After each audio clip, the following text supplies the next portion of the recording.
Case number 316 cinema review വിവാദം കേസിലെ പ്രതി എന്നാരോപിക്കപ്പെടുന്ന കൊച്ചുകുഞ്ഞു മകൻ ബ്രൂണോ ഹാജരുണ്ടോ ഹാജരുണ്ടോ ഹാജരുണ്ടോ?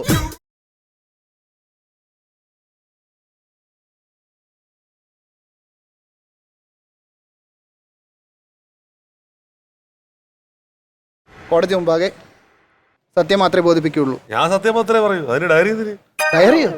കൈവെക്കണോ? ഓ, കോടതി മുമ്പാകെ സത്യം മാത്രമേ ബോധിപ്പിക്കൂ. വാദം തുടങ്ങാം. Yes your house owner. House ഓണറോ? അയ്യോ സോറി, രാവിലെ ഹൗസ് ഓണറുമായിട്ട് വാടകയുടെ ചെറിയൊരു കശപ്പിച്ച കഴിഞ്ഞിട്ടാ വന്നേ. അതായിപ്പോയി നാക്കിന്റെ തുമ്പില്. You proceed.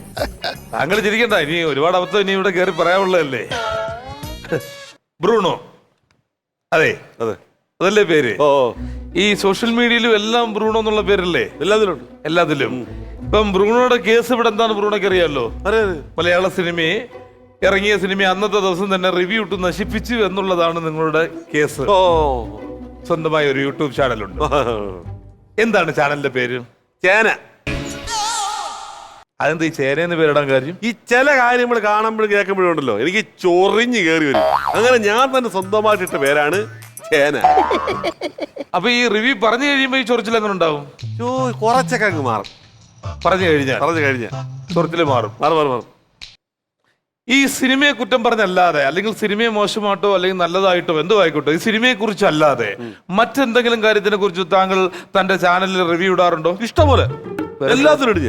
ഒരു ഷർട്ട് മേടിച്ചാൽ റിവ്യൂ ഇടും, ഒരു സോപ്പ് മേടിച്ചാൽ റിവ്യൂ ഇടും, വീടിന് പുറത്തേക്ക് ഇറങ്ങിയ റിവ്യൂ ഇടും, അകത്തേക്ക് കയറിയ റിവ്യൂ ഇടും, ഫുഡ് കഴിച്ചാൽ റിവ്യൂ ഇടും, കൈ കഴുകിയ റിവ്യൂ ഇടും, അങ്ങനെ ഒരുപാട് റിവ്യൂ ഇടും. ഒരു ദിവസം ചുരുങ്ങിയത് എത്ര റിവ്യൂ ഇടും? ചുരുങ്ങിയത് എന്റെ ഒരു മൂഡ് കണക്കിരിക്കും. നല്ല മൂടാണെങ്കിൽ ഒരു 3 എണ്ണം വരെ ഇടും.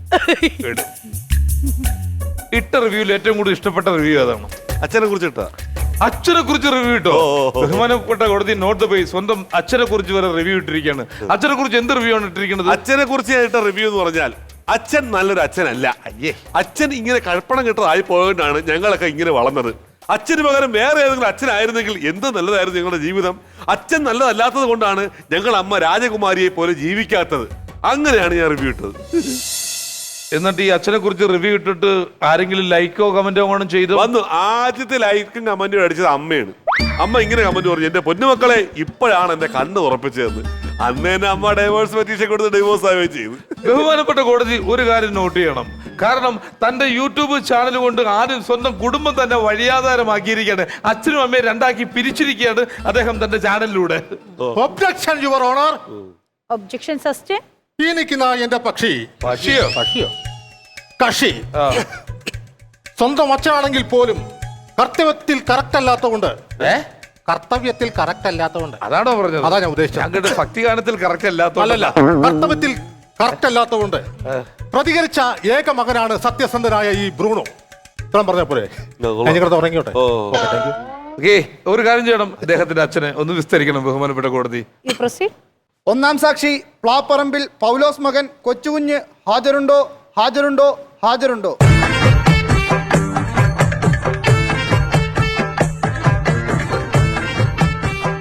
ബ്രൂണോയുടെ അച്ഛനാണല്ലേ? അതെ. എന്താ പേര്? കൊച്ചുകുഞ്ഞു. അയ്യോ, ഇത്രയും വലിയ കൊച്ചുകുഞ്ഞോ? അതെ, പേരക്കലാണ്. എന്താണ് ജോലി? വാഴക്കൃഷി. എത്ര കുട്ടികളുണ്ട്? ആകെ ഒരു ആന്തരിയാണ് ആ നിൽക്കുന്ന ബ്രൂണോ. പിന്നെ ഒരു വാഴയും കൂടെ വെച്ചാൽ പോരായിരുന്നു? ആ സമയത്ത് മൺവെട്ടിയുടെ കൈ ഒടിഞ്ഞു കിടന്നേ സാറേ. മൊത്തം എത്ര വാഴയുണ്ട് കൃഷി സ്ഥലത്ത്? മൊത്തം എത്ര വാഴയുണ്ട്? ഓർമ്മ കിട്ടുന്നില്ല.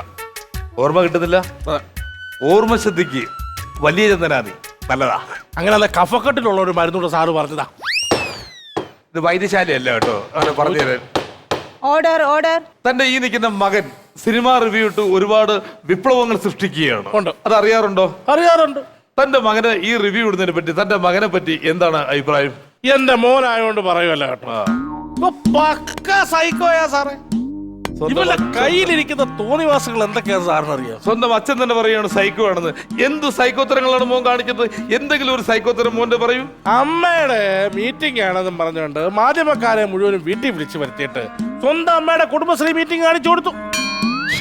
ഒക്കെ വല്ലാത്തവയാണ്. കർക്കിടവാവിന് ബലിക്കാക്കയുടെ ഓപ്പോസിറ്റ് മട്ടൻ ബിരിയാണി കൊണ്ടുവച്ചിട്ട് ബലിക്കാക്ക കൺഫ്യൂഷൻ ആക്കി. വിലക്കാക്കിയ കൺഫ്യൂഷൻ ആക്കി, അതായത് ഒരു പറക്കുന്ന ജീവിയെ പോലും കൺഫ്യൂഷൻ അടിപ്പിച്ചു കളഞ്ഞു. ഇമാതിരി തോന്നിവാസങ്ങളാണ് ഇവന്റെ കയ്യിലിരിക്കുന്നത്. ഒരു അച്ഛനായ എനിക്ക് സഹിക്കാൻ പറ്റുമോ സാറേ? ബഹുമാനപ്പെട്ട കോടതി, കാരണം ഒരു അച്ഛൻ തന്നെ പറയുകയാണ് തന്റെ മകന്റെ സൈക്കോ തരങ്ങളെ പറ്റി. അത് കോടതി ഈ ഒരു തീരുമാനം വിലയിരുത്തേണ്ടതാണ് എന്ന് ബഹുമാനപ്പെട്ട കോടതിയോട് ഞാൻ അറിയിക്കുന്നു. തന്റെ മകന്റെ യൂട്യൂബ് ചാനലിനെ പറ്റി എന്താണ് അഭിപ്രായം? എന്റെ പൊന്നു സാറേ, ആ ഒരു കാര്യം ഇവിടെ വെച്ച് സാറിന്റെ അടുത്ത് മിണ്ടരുത്. എന്താ പറ്റി? ഈ യൂട്യൂബ് ചാനലിലൂടെ ഒരു കർഷകനായി എനിക്കുണ്ടായ നാണക്കേട് മാനക്കേട് ഒന്നാണെന്ന് സാറിന് അറിയാം. എന്ത് നാണക്കേടാണ് താൻ തന്റെ അച്ഛന് വേണ്ടി ഉണ്ടാക്കി വെച്ചിരിക്കുന്നത്? താനൊരു മകനാണോ? എന്താണ് ചെയ്തത്? അതായത് ഒരു ദിവസം ഞാൻ വാഴത്തോട്ടത്തില് എന്റെ കർഷക സഹായി മീനാക്ഷിയുടെ കൂടെ വാഴയ്ക്ക് വളവിടിയിലും കൊലവെട്ടലുമായിട്ടൊക്കെ നിന്നേ. മീനാക്ഷിയുമായി താങ്കൾ വാഴയ്ക്ക് വളവിടുകയും കൊലവെട്ടാനുള്ള പരിപാടിയായിട്ട് വെട്ടിയൊക്കെ ചെയ്യുകയായിരുന്നു. അപ്പൊ ഇവ ക്യാമറ പൊക്കി എടുത്തോണ്ട് വന്നിട്ട് പറഞ്ഞു, ഈ വാഴ കൃഷിയുടെ രീതികളൊക്കെ ഒന്ന് വീഡിയോ എടുത്തോട്ട്. അപ്പൊ ഞാൻ നോക്കിയപ്പം നല്ല കാര്യം, 4 പേർക്ക് കൃഷിയെ കുറിച്ച് അറിയാവുന്നതല്ലേ, എടുത്തോളാം. ആ വീഡിയോ എടുത്ത് തന്റെ യൂട്യൂബ് ചാനൽ ഇടുമെന്ന് പറഞ്ഞിരുന്നു. ഇട്ടു. ഇട്ടിട്ട് അതിന്റെ മേളിൽ എന്തോ ഒരു തലക്കെട്ട്, എന്തിനാ ഒരു ഹെഡ്ലൈൻ തലക്കെട്ട്. അത് കൊടുത്തതല്ലേ ഭയങ്കര വിവാദമായത്. എന്ത് ഹെഡ്ലൈൻ ആണ് തന്റെ മകൻ വാഴകൃഷിക്ക് വേണ്ടി കൊടുത്തത്? പ്രായപൂർത്തിയായ ഏക മകന്റെ മുമ്പിൽ വെച്ച് വാഴത്തോട്ടത്തിൽ അച്ഛൻ മീനാക്ഷിയോട് ചെയ്തത് കണ്ടു. ഞാൻ എന്ത് തോന്നിയാത്താണ് അവൾ ചെയ്തത്? നീ എല്ലാം കണ്ടോണ്ടിരിക്കുവായിരുന്നല്ലോ. പ്രായപൂർത്തിയായ മകന്റെ മുന്നിൽ വെച്ച് വാഴത്തോട്ടത്തിൽ അച്ഛന്റെ സഹപ്രവർത്തക മീനാക്ഷിയോട് എന്താണ് ചെയ്തത്? ഒരു കൊല പഴം എടുത്ത് മീനാക്ഷി തലയെ കൊണ്ട് വെച്ച് കൊടുത്തു. പ്രായപൂർത്തി ഒരു മോൻ നിൽക്കുമ്പം അവന്റെ തലയല്ലേ വെക്കാനുള്ളത്, ഈ ചേച്ചിയുടെ തലയല്ലേ വെക്കാനുള്ളത്. അത് ഞാൻ അപ്പോഴെടുത്തിട്ട് അതിനിങ്ങനെയാണോ ക്യാപ്ഷൻ കൊടുക്കേണ്ടത്? തലക്കെട്ട് ഇങ്ങനെയാണോ കൊടുക്കേണ്ടത്? ഞാൻ ക്യാപ്ഷൻ കൊടുത്തോണ്ട് 10 പേര് കണ്ട്, ഇല്ലെങ്കിൽ ഒരു പട്ടി കൊണ്ട് തിരിഞ്ഞു നോക്കൂല. അച്ഛന്റെ വാഴകൃഷി എന്ന് പറഞ്ഞിട്ടാണ് ഞാൻ ഇട്ടിരുന്നെങ്കിൽ ആരെങ്കിലും കയറി കാണുമായിരുന്നു. അതാണ് നാട്ടിലെ വീട്ടിലുള്ള എന്റെ വില പോയി സാറേ. അതുകൊണ്ട് എന്താണ് തക്ക ശിക്ഷ ഇവന് കൊടുത്തേ പറ്റും. തക്ക ശിക്ഷ കൊടുക്കണം. ബഹുമാനപ്പെട്ട കോടതി, സ്വന്തം മകന്റെ യൂട്യൂബ് ചാനൽ കൊണ്ട് തന്റെ അച്ഛന് പോലും ബുദ്ധിമുട്ടാണ്, അല്ലെങ്കിൽ മാനനഷ്ടമാണെന്ന് ഇതിൽ നിന്നും തെളിഞ്ഞിരിക്കുകയാണ്. സന്തോഷം. ബ്രൂണോയ്ക്ക് എന്താണ് പറയാനുള്ളത്? ഒരു കല്ലോ ഒരു ചോക്ക് കഷ്ണം കിട്ടുമോ? എന്തിനാണ്? എന്റെ അമ്മച്ചിയുടെ ഇടത്തെ കാതിൽ കിടന്ന കമ്മൽ ഊരി പണയം വെച്ചിട്ടാണ് ഞാൻ ഈ വക്കീലിന് ഫീസ് കൊടുത്തത്. അയാളെ എറിഞ്ഞെങ്കിലും ഞാൻ ഉണർത്തണം. Objection honour your. താ LLBക്ക് പോയി ഒബ്ജക്ഷൻ മാത്രമേ പഠിച്ചോളൂ, വേറെ ഒന്നും പഠിച്ചില്ലേ? അല്ല, എവിടം വരെ സംഭവം? എന്റെ കേസ് ഇത് ഊരുത്താ. ഒരാൾ സംസാരിക്കുന്നുണ്ടല്ലോ, പിന്നെ അതിന്റെ ഇടയ്ക്ക് കയറി ലാഗടിക്കേണ്ട കാര്യമില്ലല്ലോ. ബഹുമാനപ്പെട്ട കോടതി, ഈ കേസിലെ വാദിയായ സിനിമാ പ്രൊഡ്യൂസർ തങ്കരാജ് സാറിനെയും കൂടെ ഒന്ന് വിസ്തരിക്കാനുള്ള ഒരു അനുമതി കോടതി തരണം. അതാ ഞാനും പറയായിരുന്നേ സംഭവം. You proceed. വയലിൽ പുത്തൻ വീട്ടിൽ രാജാമണി മകൻ തങ്കരാജ് ഹാജരുണ്ടോ? ഹാജരുണ്ടോ? ഹാജരുണ്ടോ?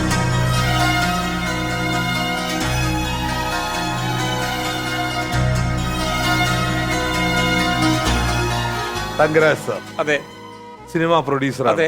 കണ്ടിട്ടൊരു സിനിമാ പ്രൊഡ്യൂസറിന്റെ ലുക്കില്ലല്ലോ. അയ്യോ, ഈ സിനിമ പ്രൊഡ്യൂസ് ചെയ്യും മുമ്പ് ഞാൻ ഭയങ്കര ഗ്ലാമർ ആയിരുന്നു. എന്നെ രസമായിരുന്നോ എന്നെ കാണാൻ? ചക്കച്ചുള പോലെ ഇരുന്ന ഈ സിനിമ ഇറങ്ങിയതിന് ശേഷം ചക്കക്കുരുവിലായി. ഇവൻ ഒരുത്തൻ കാരണം അറിയാവോ? എന്ത് പറ്റി? പുള്ളി എന്ത് പറഞ്ഞു? എന്ത് ചെയ്തോ? എന്റെ സിനിമ റിലീസ് ചെയ്ത് ഫസ്റ്റ് ഷോ കഴിഞ്ഞപ്പോ തന്നെ ഇവൻ എന്റെ സിനിമ മോശാന്ന് പറഞ്ഞ് റിവ്യൂ ചെയ്തു.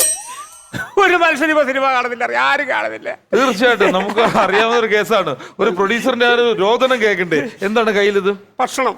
ഈ ഭക്ഷണം വീട്ടിൽ വെച്ച് കഴിച്ചൂടെ? അതിന് വീട് എവിടെ ഇരിക്കണ്? വീടില്ലേ? വീടുമ്പോ പറമ്പും വിറ്റല്ലേ ഞാൻ സിനിമ ചെയ്തത്. കടത്തിന്റെ കിടക്കോ ഇപ്പൊ കടത്തന്നെ കിടക്കുക. ഈ ചെറുക്കക്കാരറിയോ? അല്ല, ഞാൻ പിന്നെ ഇന്റർവെല്ലിന് ശേഷം കൊള്ളാന്ന് ഞാൻ പറഞ്ഞായിരുന്നല്ലോ. ഇന്റർവെല്ലിന് ശേഷം കൊള്ളാന്ന് പറഞ്ഞായിരുന്നു. ഫസ്റ്റ് ഹാഫ് കൊള്ളത്തില്ലെന്ന് താങ്കൾ പറഞ്ഞു. പറഞ്ഞു. താങ്കളുടെ റിവ്യൂലൂടെ താങ്കൾ പറഞ്ഞു ഇദ്ദേഹത്തിന്റെ സിനിമ അതും ആദ്യത്തെ ദിവസം തന്നെ ഫസ്റ്റ് ഹാഫ് കൊള്ളില്ല, പക്ഷെ ഇന്റർവെല്ലിന് ശേഷം കൊള്ളാമെന്ന്. Objection your honour. അല്ല, ഒരു മിനിറ്റ്, ഒബ്ജക്ഷൻ. അതിനു മുമ്പ് ഒരു കേസ് പറഞ്ഞോട്ടെ. ഇരിക്കും. ഇന്റർവെല്ലിന് കഴിഞ്ഞിട്ട് കൊള്ളാമെന്ന് പറയുന്നു. ലോകത്തിൽ ആരാണ് സിനിമയ്ക്ക് ഇന്റർവെല്ലിൽ കഴിഞ്ഞ് ടിക്കറ്റ് എടുക്കുന്നത്? കോടതി. Objection your honour. Objection sustained. ഈ തെക്കും ഭാഗം വക്കീൽ കേസുകൾ വളച്ചു. തെക്കും ഭാഗമല്ല, വാദിഭാഗം. അത് തന്നെ, വാദിഭാഗം വക്കീൽ കേസുകൾ വളച്ചൊടിക്കുക. ഞാനൊന്നും വളച്ചൊടിച്ചിട്ടില്ല സാർ. വളച്ചൊടിച്ചു. പണ്ട് നമ്മൾ സിനിമകൾ കാണുമ്പോൾ തമ്മിൽ അഭിപ്രായങ്ങൾ പറയുമായിരുന്നു. പക്ഷെ ഇപ്പോൾ അങ്ങനല്ല. സോഷ്യൽ മീഡിയയിൽ കൂടെ അവർ അഭിപ്രായങ്ങൾ അറിയിക്കും. അത്രേ ചെയ്തുള്ളൂ. അഭിപ്രായം പറയാനുള്ള സ്വാതന്ത്ര്യം ഈ ഇന്ത്യ മഹാരാജ്യത്ത് എല്ലാവർക്കും ഉണ്ട്. എന്നാണ് പറയാത്തത്? അല്ല മേഡം? അഭിപ്രായം പറയാനുള്ള സ്വാതന്ത്ര്യമുണ്ട്, യെസ് യുവർ ഓർഡർ. അതേസമയം ആ അഭിപ്രായം ഒരാളുടെ ജീവിതം വെച്ചുകൊണ്ടാവരുത് എന്നുള്ളൊരു കാര്യം മാത്രമേ ഉള്ളൂ. പക്ഷെ ആ സ്വാതന്ത്ര്യം ദുരുപയോഗം ചെയ്യാൻ പാടില്ല. താൻ ഈ റിവ്യൂ പറഞ്ഞത് കാരണം മലയാള സിനിമയെ സ്നേഹിക്കുന്ന ഒരു പ്രൊഡ്യൂസറുടെ ജീവിതമാണ് ഇവിടെ ഇല്ലാതായി പോകുന്നത്. അതുകൊണ്ട് ബഹുമാനപ്പെട്ട കോടതി ഇതിന് ഞങ്ങൾക്ക് അനുകൂലമായ, എന്റെ വാദിഭാഗത്തിന് അനുകൂലമായ ഒരു വിധി പ്രസ്താവിക്കണമെന്ന് താഴ്മയായി അപേക്ഷിച്ചു കൊള്ളുന്നു. പറ വിധിയാകട്ടെ. വിധിയാക്കട്ടെ. ഇരുഭാഗത്തിന്റെയും വാദം കേട്ടതിന്റെ അടിസ്ഥാനത്തിൽ അടുത്ത മാസം 14-ാം തീയതി ഈ കേസിന്റെ വിധി പറയുന്നതായിരിക്കും. അയ്യോ ബഹുമാനപ്പെട്ട കോടതി, ഈ അടുത്ത മാസം 14 വിധി പറയുന്നു എന്നുള്ളത് 28-ാം തീയതിയിലേക്ക് മാറ്റിയ എന്തെങ്കിലും കുഴപ്പമുണ്ടോ? അതെന്താ? അല്ല വേറൊന്നുമല്ല, ഈ 14-ാം തീയതി 2 പടം റിലീസ് ആവുന്നുണ്ട്. എനിക്ക് ആ പടത്തിനും ഇതുപോലെ ഒരു നെഗറ്റീവ് റിവ്യൂ പറയണം. അപ്പൊ എല്ലാത്തിന്റെയും കൂടെ വിധി 28-ാം തീയതി പറഞ്ഞാൽ പോരെ?